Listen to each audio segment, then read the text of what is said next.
Amigos de nuestro canal cultural Piedra, Papel y Cultura, regresamos después de este corte.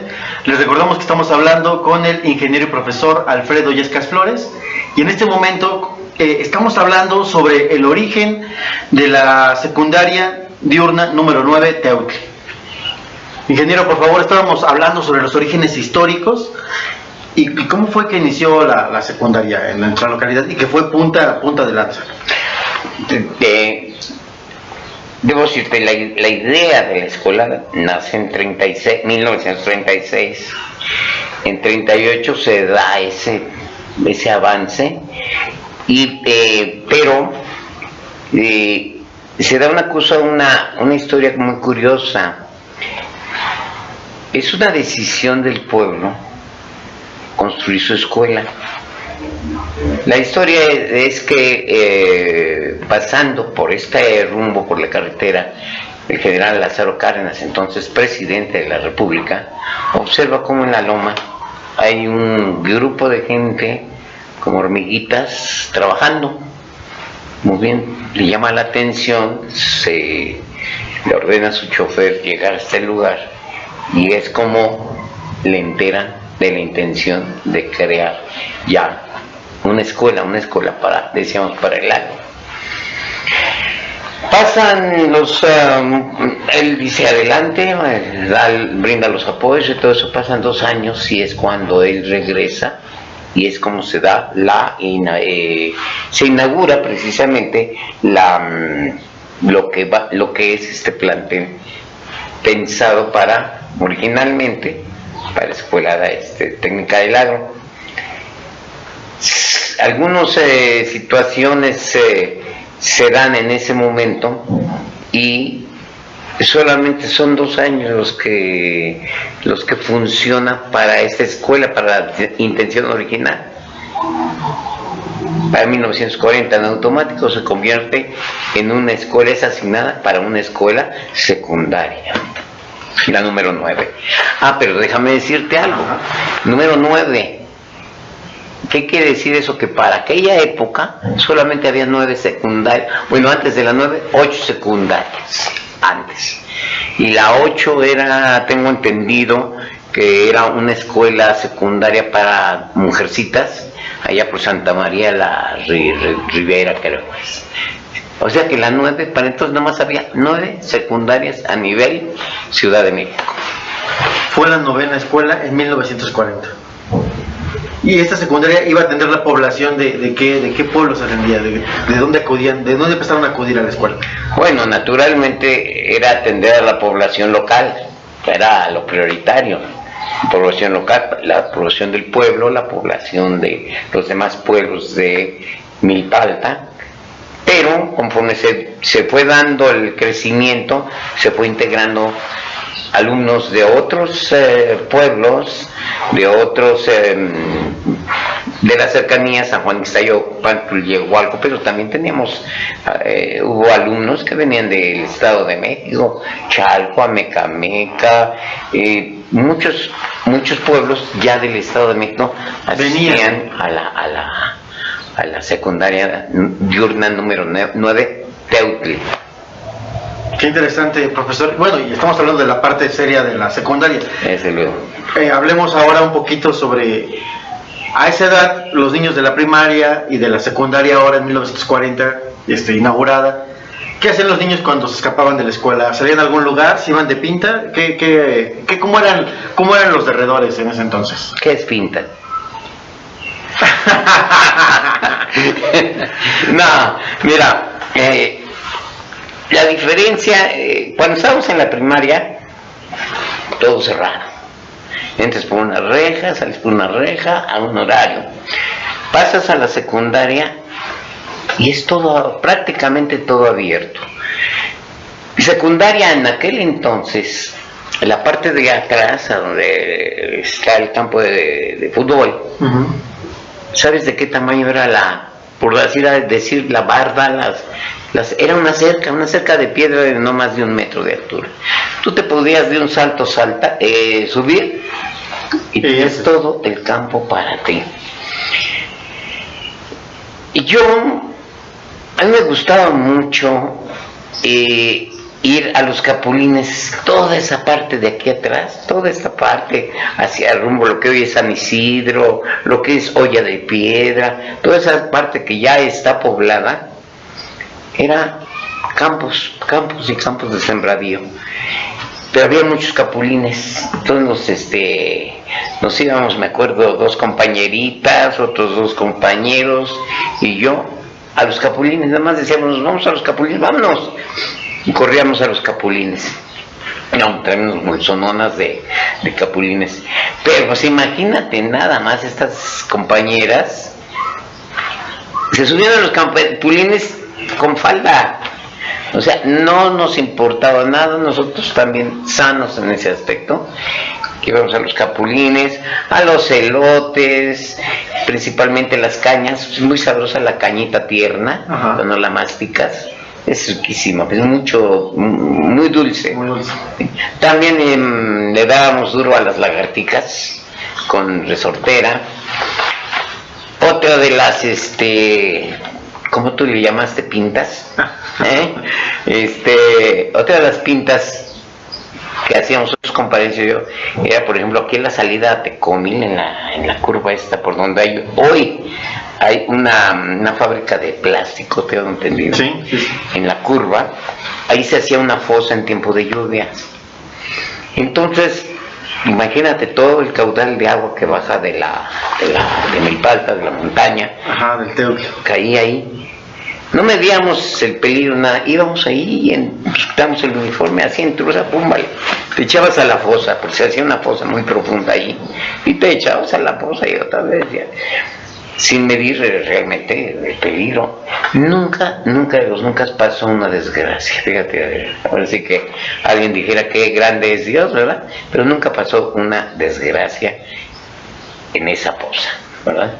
Maestro, con este detalle, esa poza pues ahora ya no está, ya no existe. ¿Cuánto tiempo duró esa poza, que durante cuántos años se formaba ahí y los niños iban a nadar? ¿Hasta qué año fue la última vez que estuvo, si pudiéramos recordar eso? Mira, yo desde luego ya nunca más asistí. Cuando termino yo mi secundaria, bueno, pues me desconecto totalmente de lo que es la escuela, el pueblo, pues para irme a la ciudad. Pero eso continuó. Yo pienso que actualmente esa poza sigue funcionando, si ya no como tal, como poza, sí permite el paso del agua para salir acá por este lado de Barranca Seca hasta a la salida, ¿sí? Pero no, bueno, por años era tradicional para los chamacos guerrosos irse a echar a la poza. Qué interesante, maestro. Y una vez que pasó este ciclo de la secundaria, ¿qué pasó en su vida? ¿Qué sigue después de esta etapa de la secundaria? ¿Qué nos podría contar? No, pues muchas cosas. Mira, yo recuerdo mucho a mis maestros al teacher, decían el teacher de inglés. El maestro llegaba todos los días, good morning, y nosotros teníamos que contestar, good morning, teacher. Y era clásico. Mi maestro, muy paciente, muy tolerante. Pues que no te diré yo de mi maestro, que fue mi padre, fue mi papá. El profesor Alfredo Yescas Abad fue mi papá. Curioso es que dicen en casa del herrero asadón de palo. En realidad yo, estando en casa, nunca me ponía a estudiar y él me agarraba y ándale, ponte a estudiar la materia. No, lo que estudiaba yo aquí era con lo que yo me iba, se estudiaba en la casa, pero él no era bajo presión de... Él fue mi maestro de inglés, el teacher, en primero C, de los primeros salones al frente de la secundaria. El profesor Fernando Medina, me recuerdo bien, don Fernando nos daba un taller si no mal recuerdo, era carpintería, porque también tuve taller de herrería. Qué hermosos talleres, y yo le he dicho siempre, si yo no hubiera cursado la carrera de ingeniería y me tuviera tenido que ocupar en un oficio, ese oficio sería herrería. de herrería. En el taller de herrería hice, aquí en la secundaria hice una mesa de centro, que todavía, fíjate lo que son, que todavía por ahí la veo, que anda en casa de mi mamá. Por ahí la vi un día y digo, oye, pues esta mesa yo la hice. Quedó bien hecha. Pero ahí está. Ah, claro. También hice un recogedor, también hicimos un recogedor y alguna otra cosa en el taller de herrería. Y volviendo con el profesor Medina, hice también para regalo, una tablita para picar, ¿qué otra cosa? Hice una casa para pájaros y algún banquito. Ahí recuerdo que estaba yo metiendo travieso, porque esas cosas se hacen en la travesura. Me llevé la yema de un dedo en el rodillo, un rodillo canteador. Ahí me llevé la yema del dedo, bueno, ahí se me quitaron las ganas ya de volver a meter o andar jugando en clase. El maestro, me acuerdo de un profesor, pues, el profesor Armando Ortiz nos daba matemáticas, otro también era ingeniero, muy paciente, muy consecuente. Creo que a veces interpretábamos mal los alumnos esa paciencia, el ser consecuente con nosotros, porque también abusábamos. Como no ponía correctivos, a diferencia de unos correctivos que no platiqué del maestro Tacho, aquí el asunto era, entonces la clase era muy, ¿cómo decir? Muy light, o cómo podríamos decir. Sí, muy ligera, muy abierta. Sí, no estaba esa exigencia por el lado del maestro. También estaba, pues precisamente el profesor Quintín Villanueva, también desde la primaria, él nos daba literatura, español, siempre andaba con una varita en la mano, una regla o algo, y su libro, como tratando de imponer algún tipo de autoridad, de que se viera que él es autoridad con los alumnos, pero nunca aplicó un correctivo con la varita. Con la varita. Él siempre andaba con su varita y se acabó, ¿no? Y también estaba me acuerdo del profesor Heriberto Mesa, hace rato creo que platicábamos, él nos daba geografía. El profesor Heriberto Mesa siempre pulcro, pero todo el tiempo siempre lo vimos con un traje gris a rayitas y su chaleco, muy elegante, pero siempre de traje gris. Otro maestro que tuvimos, te puedo platicar de todos, pero ya con voy a terminar, el maestro Ladislao Martínez de Tláhuac. Con él tomábamos música, y siempre nos traía, él sí nos traía cortitos con el himno nacional. Teníamos que tenerlo bien memorizado y bien cantado. Y había una parte donde él nos remarcaba mucho y decía, a ver muchachos, mexicanos al grito de gay, a ver todos, todo de gay. Pues ahí está todo de gay, y se me quedó. Todo de gay. Eso me quedó como un detalle para recordar mi materia de música. Y el profesor Menchaca nos daba Historia Universal. De Historia Universal con el profesor Menchaca, lo único que aprendí y se me quedó grabado fue el nombre de un rey, Nabucodonosor. Se acabó, no me pregunten más porque es lo único que me quedó es un recuerdo muy grato de todos mis maestros, claro. No, vaya que debe haber muchas historias, maestro. Y me gustaría que ahorita, después del corte, regresamos a la historia de los correctivos que nos quedó en contarnos, pero lo hacemos después del corte. Compañeros de Piedra, Papel y Cultura, hacemos un pequeño corte y regresamos con la entrevista del profesor Alfredo Illescas Flores.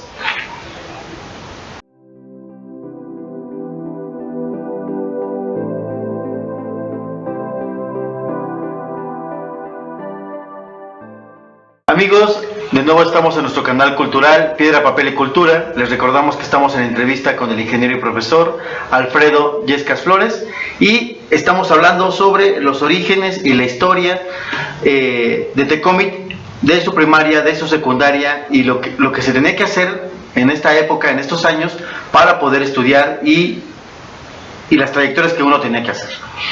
Maestro, ingeniero, regresamos. Nos estaba contando usted sobre que algunos maestros tenían alguna forma de corregir a los alumnos, pues que ahora ya no se utilizan, ya no se estilan. Cuéntenos, profesor, maestro. Pues, a diferencia de los maestros también, ya citaba yo algunos profesores conscientes, muy tranquilos, muy accesibles. También había los maestros que tenían incluso autorizado por los padres de familia imponer correctivos, incluso correctivos verbales, correctivos hasta físicos, y uno de ellos que yo experimenté, claro, no fue por portarme muy bien, ¿verdad? Algunas travesuras habría yo hecho en esa época. Me sucede en el 6º año con mi maestro Tacho. Alguna falta había cometido. El caso es que más de un par de veces el correctivo era poner las manos, ponían los niños las manos así con las palmas hacia arriba y 5 reglazos en cada mano. Si la falta era mayor, lo que consideraba grave, los reglazos se daban con los dedos así juntos en las yemas, 5 igual en cada uno. Hoy día, por menos de la 10ª parte de eso, le forman consejo al maestro y pierde hasta el empleo. En aquella época, los padres de familia se acercaban al maestro y preguntaban cómo se ha portado mi muchacho, mi muchacha, y el maestro daba el informe. Si los informes no eran muy buenos, muy convincentes para el padre de familia, el mismo padre o la madre de familia le decía al maestro: no, maestro, usted dele, usted corríjamelo, usted adelante, usted haga lo que crea necesario hacer, para que este muchacho se enderece. Y entonces, bueno, pues con esa recomendación, con esa autorización, permiso, bueno, pues y así se dio seguramente con algunos compañeros que pues no la pasaron bien con esos correctivos. Yo no me quejo, quizás no debe ser lo correcto, no era lo correcto, pero también no me quejo porque era una forma de control un poquito a lo mejor salvaje, pero funcionaba en la época. De repente los alumnos, pues mencionaba yo al profesor Quintín, andaba con su libro y con su varita o una regla en la mano. ¿Qué pasaba ahí? Él era otra forma, él imponía con su presencia, y eso, una forma de autoridad, ¿no? Insisto, he platicado hace unos 5 años que platiqué con Tacho, todavía se lo recordaba yo, y bueno, nos reíamos los dos, ¿no? Le platicaba yo el detalle de las carpetitas, y nos reímos, ¿no?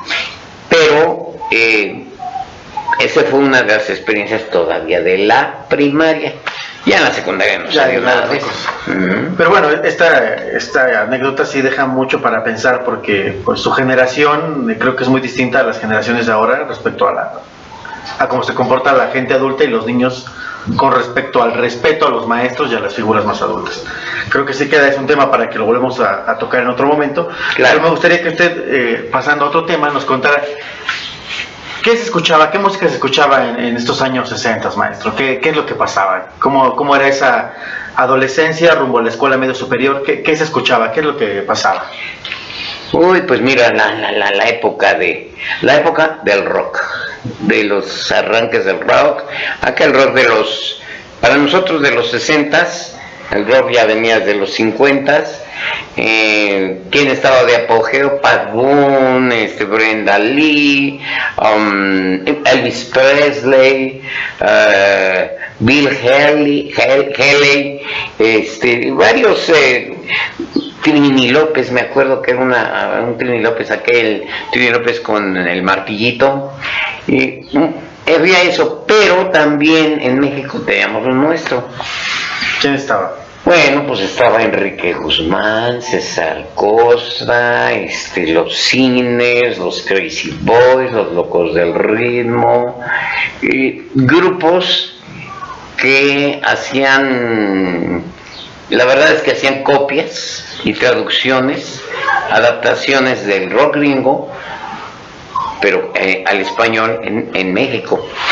Eso años después les costó una demanda fuerte por los derechos de autor y todo eso, que demandaban los gringos a los artistas mexicanos. Uno que fue muy sonado fue precisamente Polanca, demanda a César Costa, ¿verdad? César Costa, casualmente lo vi hace poquito a César Costa, ¿no? Yo creo que César debe tener como 80 años, ya César Costa. Lo vi bien al señor, ¿no? Y nos encontramos en la presentación de un libro de una amiga, Ángeles González Gamio, y ahí estuvimos platicando breve, César y yo. Y de César Costa particularmente, yo adopté una moda. César Costa usaba en aquel entonces unos suéteres guangos, grandotes. Se veían bien, era la moda. Me gustó la moda y yo tenía creo que 4 suéteres igual de guangoches, igual así, de grecas. Se usaba con muchas grecas. Por ahí van a ver una fotografía mía y en la segunda estoy retratado en mi credencial con un suéter a la usanza de César Costa. Enrique, imagínense todas las canciones de Enrique Guzmán, pues todo eso eran las fiestas que no eran las fiestas como hoy se conciben, como hoy se hacen. En aquel entonces eran las tardeadas, 4 de la tarde y para las 10, 9 de la noche, ya muy tarde tenías que estar en casa, porque además terminaba la tardeada. Así se llaman las tardeadas. Sigue pasando el tiempo, entre 1964, bueno, yo ya también salgo de la secundaria, entro a la vocacional técnica piloto número 7 del Instituto Politécnico Nacional, pero ya me pasa una cosa parecida que cuando salgo de primaria y entro a secundaria. ¿Qué me pasa? ¿Qué es lo que pasa? Secundaria a esa escuela. Yo veo una escuela preciosa. Se cuenta que estaba entrando a una universidad de esas de Estados Unidos, donde había cubículos para cuando tú tenías alguna duda con alguna materia, individualmente te atendía el profesor en esos cubículos y a despejar dudas. Hubo muchos pasajes interesantes en mi vocacional. Teníamos una pista de tartán, ya pasando a la vocacional, ¿verdad? Teníamos una pista de tartán donde se practicaba atletismo. Teníamos un teatro precioso que después se convirtió en el Isabel la Corona. Creo que sigue ese teatro. Y lo más, para mí, para aquel entonces, bueno, creo que lo sigo recordando, ¿verdad? Salvo un presidente, hace bien poquito que lo saludé muy bien y hasta cuates éramos. En aquel entonces, para ser exactos, creo que debió ser en octubre de 1964, llega el presidente Adolfo López Mateos a inaugurar esa escuela. Llega con su comitiva, el secretario de Educación y otro cuate por ahí. Y de entrada, debo decirles, nada de seguridad aparente, así que se viera nada de seguridad. Un señor pulcro, un señor hasta bonachón, yo creo, entra y justo donde yo estaba, yo me quedé de hacer, pues imagínate, llevaba mi camarita y me da la mano y le doy la mano, lo saludo, doy mano al presidente. Imagínate saludar yo al presidente de la República. Tomo una foto, me salió borrosa, esa foto ahí está con mi mamá, una de tantas fotos que tengo. Y llega e inaugura mi escuela vocacional preparatoria técnica piloto número 7 Cuauhtémoc, qué nombre tan largo, ¿verdad? Y bueno, yo no quería ni lavarme las manos y a todo el mundo le platicaba, saluda al presidente, etcétera, etcétera. Él nos inaugura esa escuela vocacional y es donde yo inicio mi vocacional.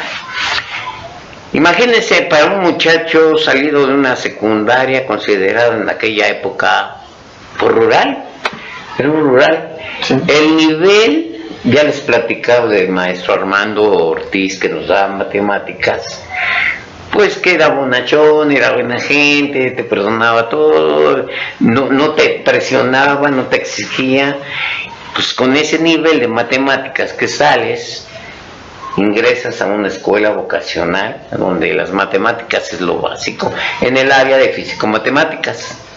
No, pues imagínense, yo sufrí, pero sufrir dicen las de Caín, precisamente por el bajo nivel que yo llevaba desde aquí.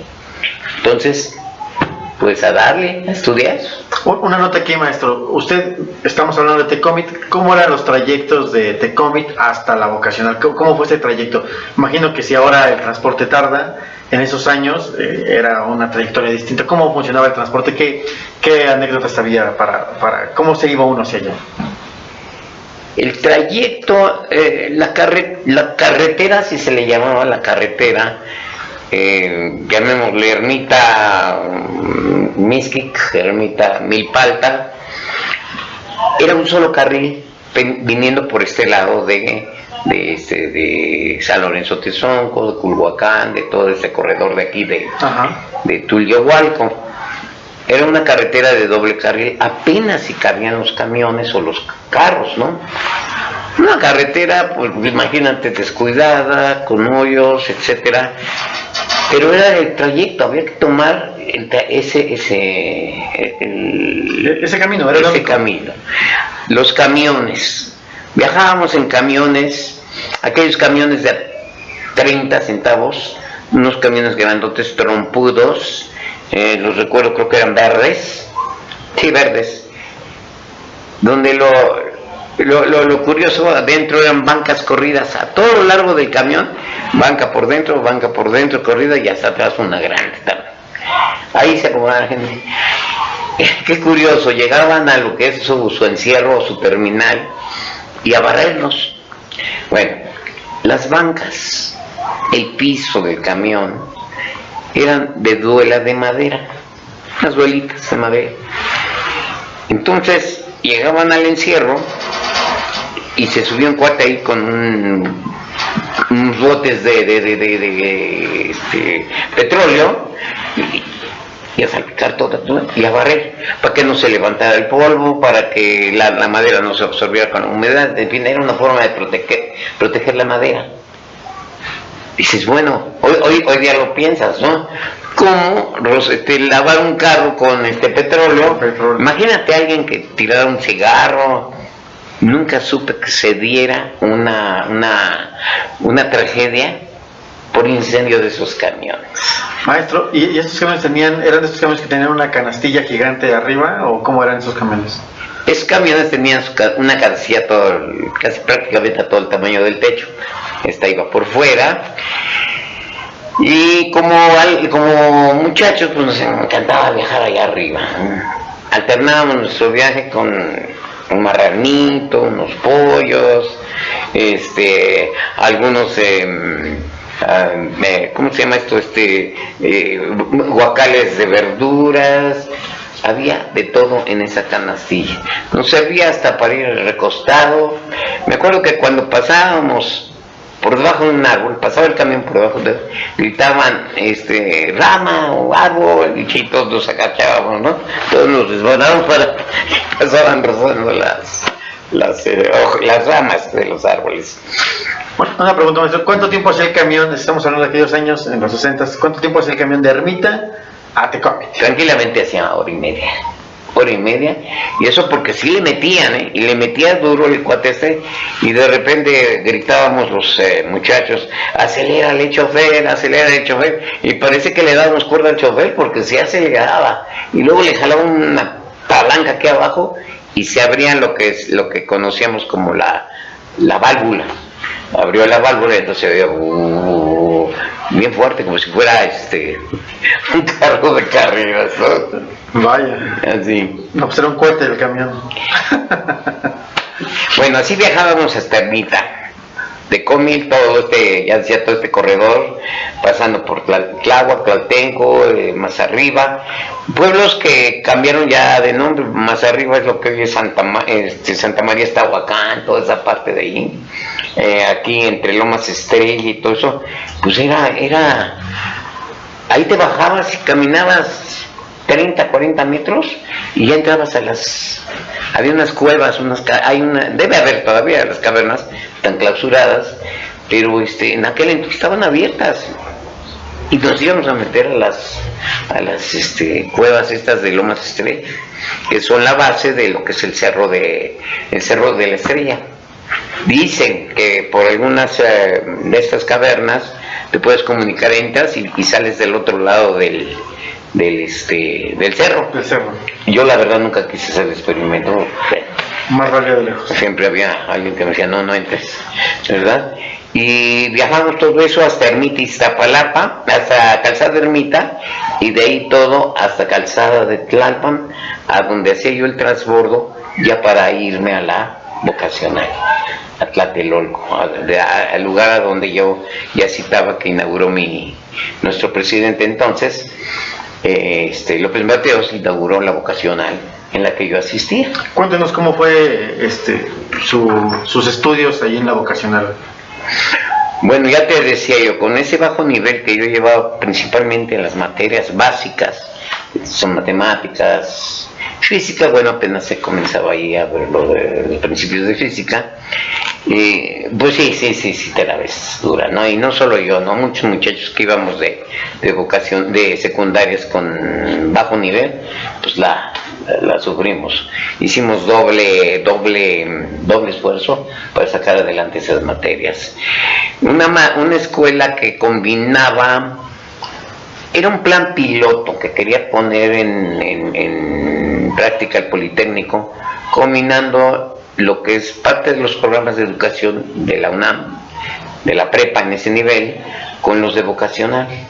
Entonces, para ver cómo funcionaban, de hecho fuimos los conejillos de Indias, nosotros para ver. Entramos desfasados, lo que se llama, por el mismo diseño del plan, entramos como a medio año. Eso nos recorrió todo, bueno, el caso es que entramos.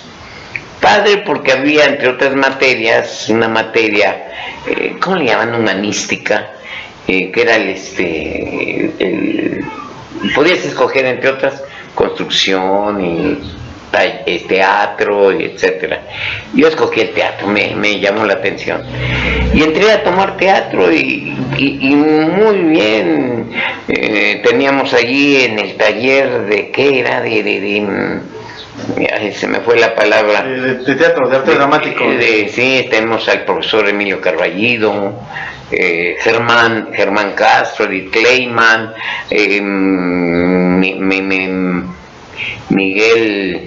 Miguel Hernández Labastida, gente de eran personalidades. Sí, o sea, el Politécnico sí le tenía presupuesto para poner de lo bueno lo mejor al servicio de la educación, en este caso del área de la cultural, ¿no? Humanística. Ajá. ¿No? Y sí, trabajamos ahí 2 obras teatrales, me tocó el Popol Vuh y Requiem para un girasol. Nunca se escatimó dinero para la escenografía, para los vestidos, para todo, nunca. Eran unos tiempos muy bien, porque en sí la vocacional como que precisaba que tenía que dar educación de calidad, pues está al costo que sin escatimar. Sí.